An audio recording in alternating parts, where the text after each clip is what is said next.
వచ్చేసాం విజయవాడ. కరెక్ట్‌గా 9:45కి విజయవాడ లోపలికి వచ్చేసామండి. అయ్యప్ప స్వాములు చాలా మంది ఉన్నట్టున్నారు. రష్ అయితే ఎక్కువగా ఉంది గుడి దగ్గర. మేము కూడా అమ్మ దర్శనం చేసుకొని చాలా రోజులైంది. రేపు మార్నింగ్ వెళ్దామా యశు అని ఇప్పుడే యశుని అడుగుతున్నాను.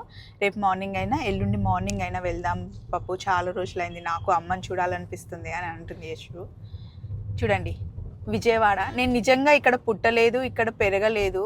రీసెంట్గా ఒక 2 ఇయర్స్ నుండే విజయవాడకి రావడం స్టార్ట్ చేశాను. కానీ ఈ ఊర్లో ఏదో ఉందండి, ఈ వాటర్లో ఏదో ఉంది, మీ ప్రేమలో ఏదో ఉంది.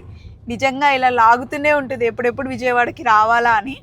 సో ఈరోజు ఇక్కడికి వచ్చాను. 12 వరకు నేను మిస్ అమ్మకి వచ్చేస్తానండి కొత్త స్టోర్కి. మీరు కూడా రండి, మాట్లాడుకుందాం, చాలా చాలా మాట్లాడుకుందాం. సో మీరు కనుక విజయవాడ వాళ్ళైతే, మీరు ఈ ఊర్లో లేకపోతే చూడండి విజయవాడ చాలా రష్గా హడావిడిగా ఉంది మార్నింగ్. ఇప్పుడు మేము గ్రాండ్ కుబేరాకి వెళ్తున్నాం.